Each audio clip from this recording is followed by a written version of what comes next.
Shalom Ubrachá, bom dia para todos. Nossa aula de hoje é sobre Tzedakah, o Meiser, que é chamado de dízimo, e o Homesh, que é 2 vezes o Meiser. E nossa aula, como eu expliquei na aula anterior, já não estou mais agradecendo a pessoa que fez a pergunta, porque muitas pessoas fizeram muitas perguntas e eu não tive tempo de responder. Então, se você sabe que essa aula está sendo feita como resposta para a sua pergunta, coloca na observação embaixo no comentário, depois de clicar no joinha, coloca: olha, Rabino, fui eu que fiz a pergunta, muito obrigado. Então, o importante é deixar um comentário. E sobre o nosso assunto de hoje, que é o assunto da Tzedakah. Está escrito: nossos patriarcas, eles cumpriram toda a Torá antes de ela ser dada. Abraham Avinu, ele teve um milagre muito grande. Ele fez uma guerra contra 4 reis que venceram 5 reis. Quer dizer, imagina o tamanho da coisa. Abraham, ele foi com algumas pessoas para ajudar ele, e estava lá o servo dele, que era o Eliezer, o Aner, o Eshkol. Então tem uma dúvida assim, em relação ao número de pessoas, que se o número de pessoas que está escrito lá que não iria ajudar de qualquer maneira, assim, era pouca gente contra muita gente, eram poucos contra muitos. E a dúvida ainda é se o número que está escrito lá é Gemátria, é o valor numérico de uma pessoa, ou se é um número de pessoas também. Mas pelo que a gente entende do final da história, que Abraão falou para o rei de Sodoma que: olha, eu não quero nada de você, nem um cordão de sapato, para você não falar depois que eu fiquei rico por causa de você me deixou rico. Mas o que fizeram os jovens, o Aner, o Eshkol, então paga para eles. A gente entende que se tivesse lá um número de pessoas maior, Abraão, ele iria falar: olha, todas essas não sei quantas pessoas, paga para todo mundo pelo trabalho que eles fizeram. E o fato dele ter falado só do Eshkol, do Aner, a gente entende que o número de pessoas que estava lá é um valor numérico para Eliezer, não era um número de pessoas de verdade. Abraão, naquela ocasião, quando ele ganhou a guerra dos 4 reis, ele deu para o Malkitzedek, que era o Shem, o rei de Jerusalém, o rei de Jerusalém, deu para ele o Meiser de tudo, deu para ele 10%, deu para ele o Meiser. Nós vamos ver também o nosso patriarca, o Yaakov, ele promete que se Deus ajudar ele, tudo que ele ganhar, ele vai dar 10%. E esses eram nossos patriarcas antes da Torá ser entregue, antes de se falar sobre uma percentagem dos produtos agrícolas da terra de Israel, que lá a gente chama isso de Trumot, Maserot, Trumot, Maser. E na prática nossos patriarcas cumpriram toda a Torá antes dela ser dada. Então a gente já entende que antes mesmo de Hashem dar esse mandamento, da gente dar 1/10 do produto da terra, assim, do que cresce na terra, dar 1/10 disso para o Levi, dar uma parte disso para o Cohen, dar 1/10 disso para os pobres, dependendo do ano, e fora isso também 1/10 disso dedicar para os nossos assuntos espirituais, para a gente viajar para Jerusalém, para carregar as baterias. Então daí a gente entende que esse assunto de Maaser, esse assunto que é traduzido como dízimo, que os cristãos pegaram da gente isso, copiaram de nós. Qual o problema lá? Eles inventaram uma religião que eles falaram, olha, tudo que Deus falou não precisa mais fazer. Ou seja, honestidade divina. Tipo, Deus se revela para todo o povo de Israel inteiro, incluindo futuras 10 tribos perdidas, incluindo toda a Erev Rav que se converteram ao judaísmo, incluindo todas as almas que vão nascer no futuro. E Deus entrega a Torá para todo o povo de Israel. Aí eles dizem que depois Deus mudou de ideia e deu facada pelas costas. Deu o golpe, se encontrou lá com um grupinho de 10 e falou, gente, agora voltei atrás, tudo que eu prometi lá para todo mundo, agora eu vou dar o calote, agora vocês não precisam fazer mais nada, não precisam cumprir mais nenhum mandamento, está tudo, liberou total. Aí depois veio o Maomé e falou, dá para fazer assim, dá para Deus mudar de ideia e não precisa reunir todo mundo para falar que ele mudou de ideia, é o suficiente um grupinho de 10, agora Deus se revelou para mim. Agora todo mundo tem que ficar muçulmano, porque agora ele mudou de ideia de novo. Na primeira vez, então, ele tinha se revelado para o povo inteiro, ele deu calote na frente de um grupinho de 10. Agora ele deu calote na frente de uma pessoa só.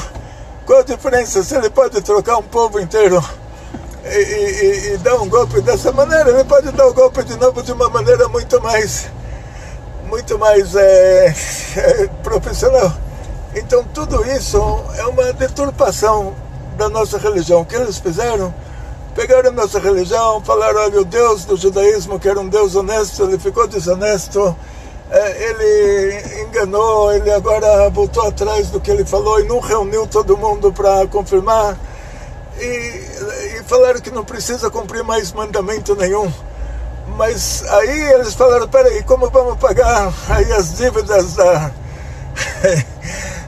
Eles voltaram atrás também disso e falaram, olha, desculpa, Deus anulou todos os mandamentos, pode comer porco, pode matar, pode roubar, pode fazer o que quiser, mas o dízimo tem que dar. Esse mandamento ele não anulou. Então, a gente vai ver aqui, vamos analisar se isso é um mandamento de verdade, se isso é uma recomendação da Torá, se isso é um dos 613 mandamentos da Torá. Então, nós vemos que nossos patriarcas, eles cumpriram toda a Torá antes de ela ser dada, e que Abraham, vindo o primeiro judeu, ele fez isso. Ele deu para o Shem, que era o filho do Noah. O Shem tinha uma yeshiva, eles tinham um certo aspecto da Torá naquela época. Na yeshiva do Shem se estudava tudo que tinha a ver com lei, com o que a gente chama de Torá revelada. Então, 7 mandamentos de Bnei Noach, com todos os seus detalhes, o Shem era o especialista. Isso, na yeshiva dele se estudava isso. Na yeshiva do Ever, que era o bisneto do Shem, se estudava todos os assuntos esotéricos, toda a Kabbalah, todos os assuntos de Torá oculta, toda a Kabbalah que eles tinham naquela época. Então, o fato de Abraão ter dado o meiser dele para o Shem, isso demonstra que Abraão vindo já cumpria toda a Torá antes dela ser dada, e isso fazia parte da Torá. O fato de Yaakov ter falado que se Hashem ajudar ele, tudo que ele ganhar ele vai dar 10%, isso quer dizer que a gente pode testar Deus por meio da tzedakah. Ou seja, a gente não pode testar Deus por meio de nada, mas por meio da tzedakah sim. E mais para frente, depois da entrega da Torá, tem um versículo que vai dizer acerta a ser. Então, a palavra Eser em hebraico quer dizer 10. Acerta a ser, então quer dizer que a gente vai ter que dar 10% de todas as coisas que vão crescer na terra. E o fato de estar escrito 2 vezes, A Gemara conta uma história que o Rabbi Yochanan, ele pergunta, ele se encontra com o filho do Reish Lakish e ele pergunta para ele o que ele estudou. O menino fala: acerta, acer que deixa te asher. Isso que está escrito, acerta, acer, duas vezes para tirar o meiser. Se o meiser, a palavra meiser quer dizer me-esser, quer dizer 10%. Se tirar o meiser já quer dizer acer, então por que está escrito acerta, acer? Quer dizer, tira 10% mais 10%. Então ele diz assim que aqui está indicando acer que deixa de asher. Você tira o meiser para ficar rico.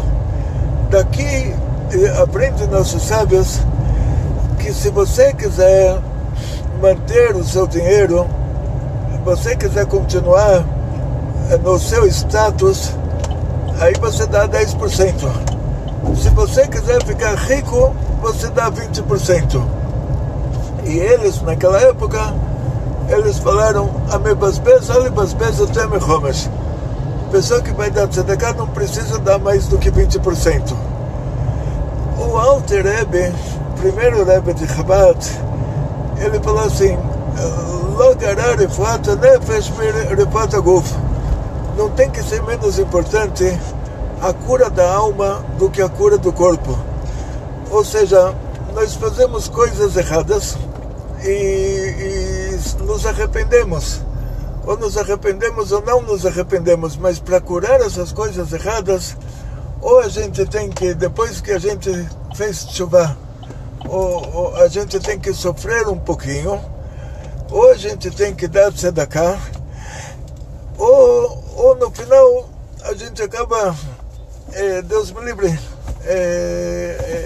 tendo prejuízos que a gente não queria ter. Então nós temos a oportunidade de chegar em casa, não era do jeito que a gente queria, e nos controlar, fechar a boca, soprar um pouquinho e não falar, pessoal, não falar o que quer falar. O marido grita com ela, não sei, Deus me livre que não aconteça para ninguém, e ela se controla, ela não grita de volta, então ela sopra um pouquinho, ou ela pode dar tzedakah no lugar desse sofrimento, ou, se Deus me livre, nem isso acontece, a gente não sabe qual vai ser a consequência depois, o que a gente vai ganhar pelo que a gente fez de errado. Então o Alter Rebbe, ele fala assim: a pessoa está com uma doença, o que vai acontecer no final dessa doença? Deus me livre, a pessoa pode morrer. Então ele vai para o médico fala para ele: olha, vai te custar de remédio 10% do seu salário.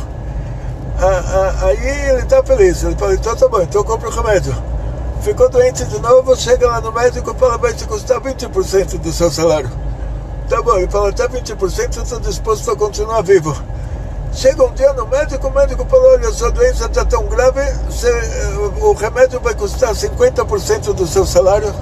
Aí ele fala: então já morro, não vou pagar isso pelo remédio. O Alter Rebbe fala: não, pelo remédio ele sim vai pagar. Ele vai pagar qualquer coisa para curar o corpo dele.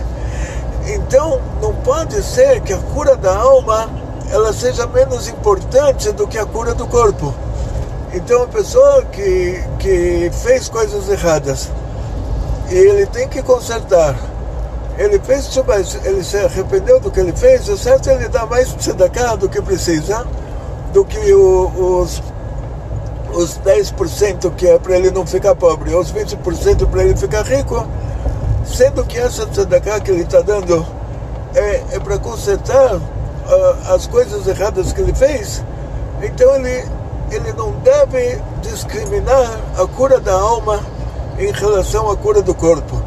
Como para curar o corpo ele pagaria muito mais do que 10, 20%, quanto mais para curar a alma. Essa é a regra geral em relação a tzedakah. A gente está falando, quando a gente fala sobre tzedakah, assim, você trabalha, vamos pegar números redondos para entender certo. A pessoa ganhou R$1.000. Ele pega agora, ganhou, quer dizer, do lucro, vamos dizer assim, ele comprou mercadoria, ele vendeu, sobrou para ele R$1.000 de lucro. A tzedakah é sobre o lucro, não é sobre o neto, é sobre o bruto, é sobre o neto. Então, desses R$1.000 de lucro, ele vai pegar 20%, vai colocar numa poupança, numa conta à parte.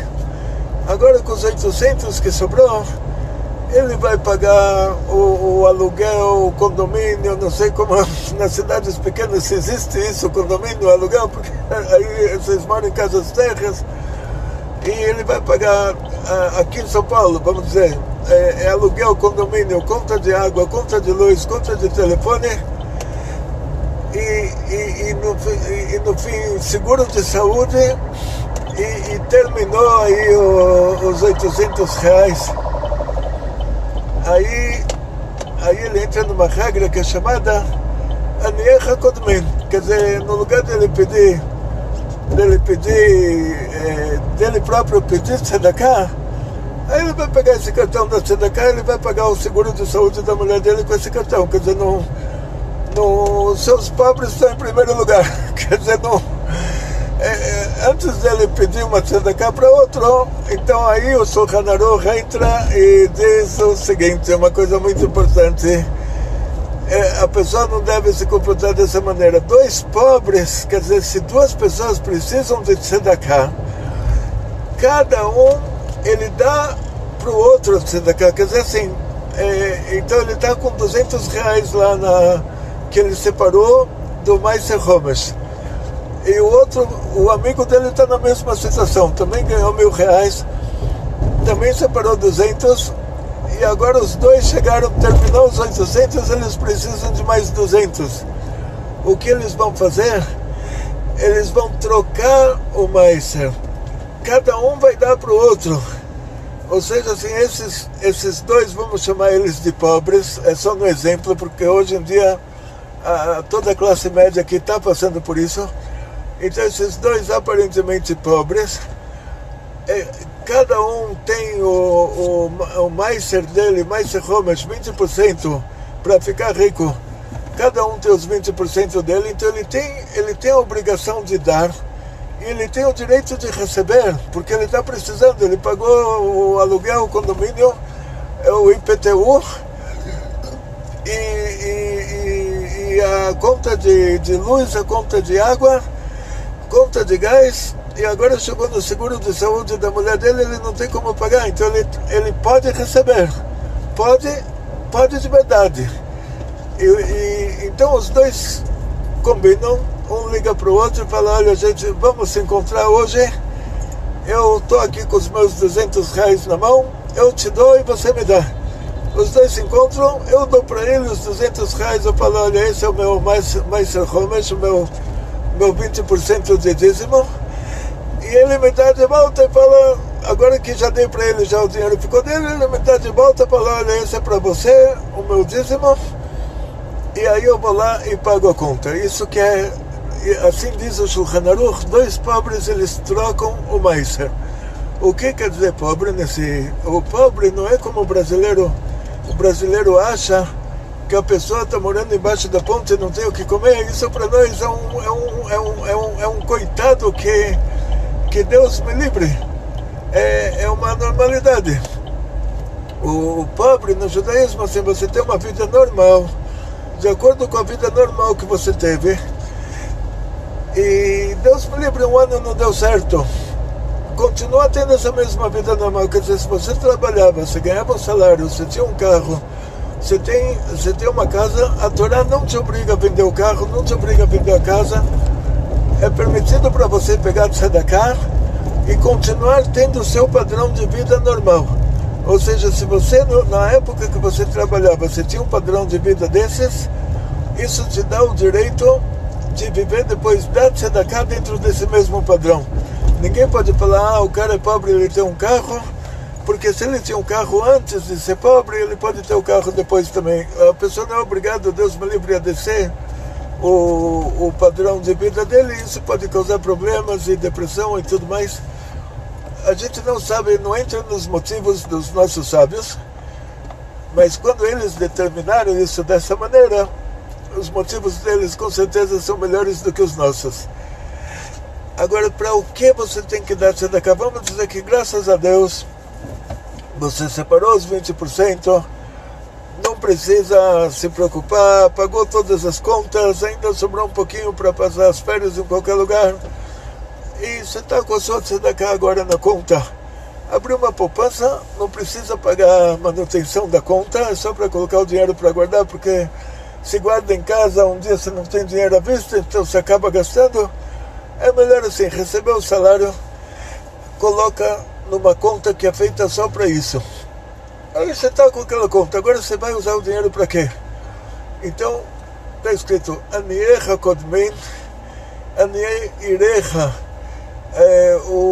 Primeiro, os seus pobres, quer dizer, você vai, vamos dizer assim, antes de você dar o dinheiro para construir uma sinagoga em outra cidade, te dá um exemplo bem claro.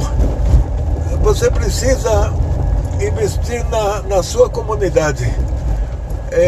Os seus pobres, os pobres da sua cidade, ou seja, os pobres que eles são próximos a você por motivos familiares ou por motivos deles viverem na sua cidade, eles estão em primeiro lugar. Então, na hora que você vai construir uma sinagoga na sua cidade, você vai estar ajudando essas pessoas que moram na sua cidade. Isso é prioridade.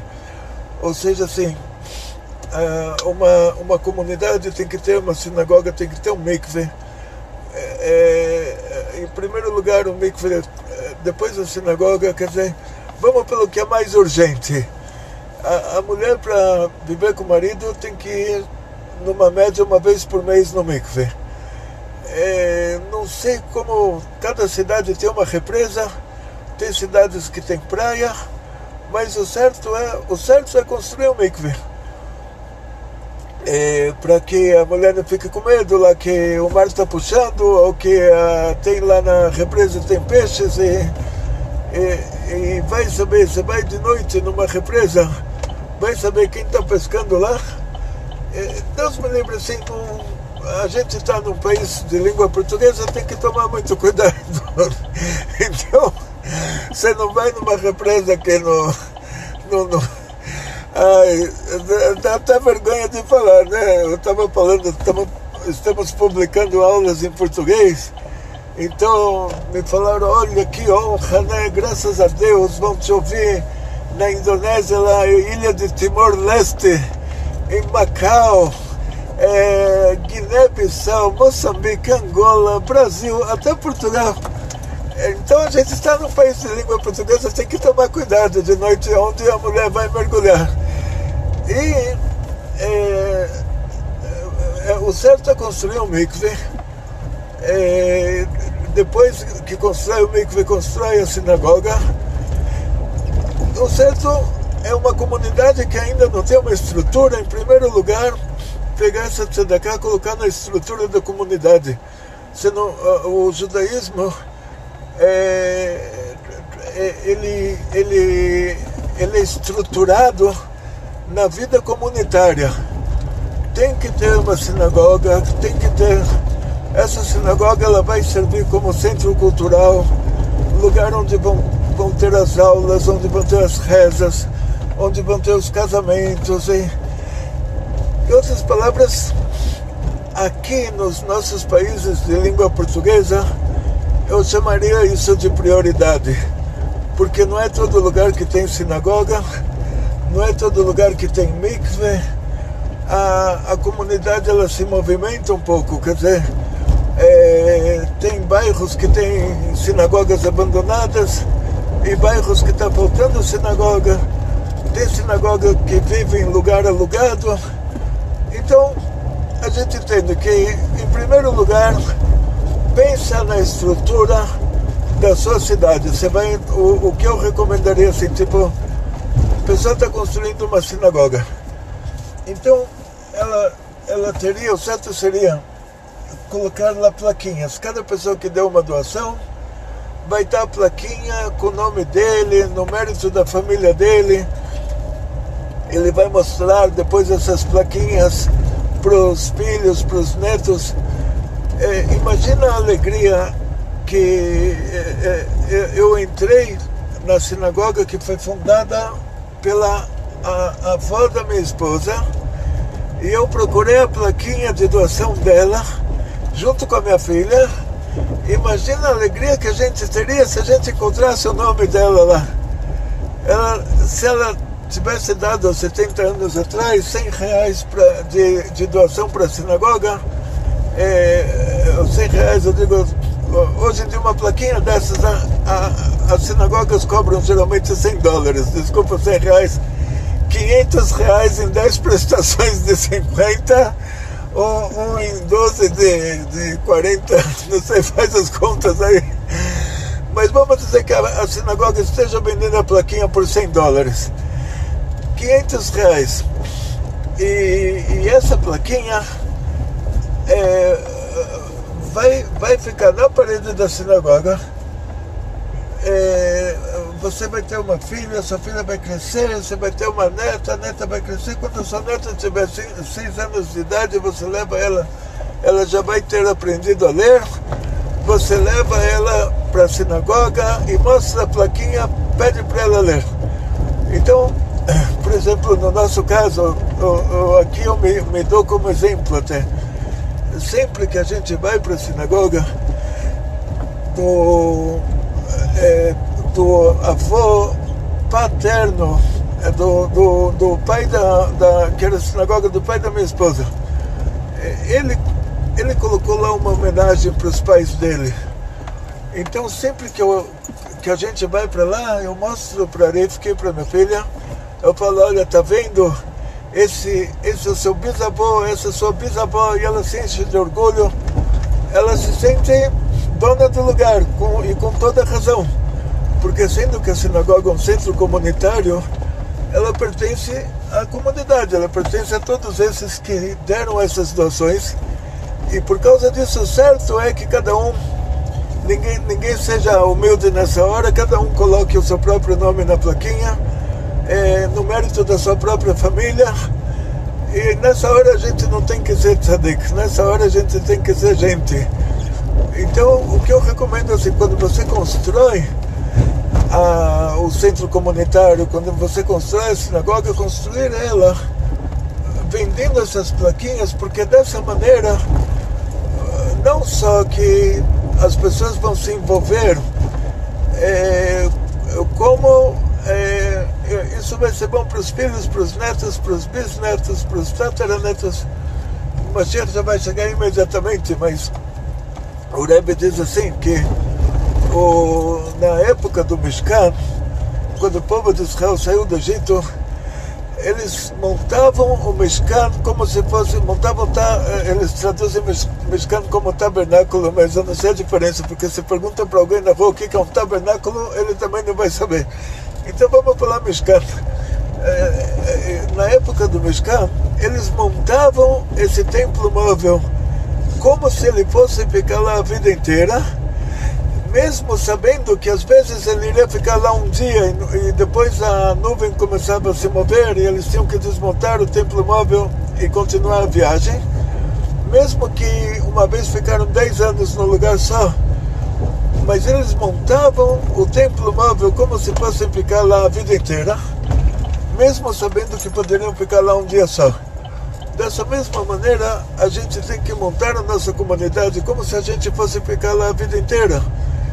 E o Rebbe diz que Hashem vai fazer um milagre quando tiverem os grandes milagres da reconstrução do terceiro templo, que aí, diz o profeta Hezkel, ele traz medidas metafóricas e medidas normais. Diz o Rebbe que todo lugar que é uma medida normal quer dizer que a gente vai construir, todo lugar que é uma medida metafórica quer dizer que vai ser construído do céu. E diz o Rebbe que nessa hora que o Beit HaMikdash desce construído do céu, já vai ser um grande milagre, e como todos os milagres da Geulah, eles vão ser milagres também relativos a milagres, Parte desse milagre vai ser que todas as sinagogas do mundo, Hashem vai fazer um milagre, elas vão também sair do lugar onde elas estão fisicamente e fisicamente se unir ao Beit HaMikdash em Jerusalém. Então, quer dizer, a sua plaquinha vai estar lá também. Então, o que eu aconselharia assim, do dinheiro da tzedakah, você separou os 20%. Com esses 20% você compra a plaquinha. Coloca a plaquinha no seu mérito, no mérito da sua família. Coloca o seu nome, o nome da sua família inteira, que vocês tiveram orgulho de doar esse dinheiro para construir a sinagoga, construir o mikve. E cada mês compra mais uma plaquinha, coloca a plaquinha em outro lugar.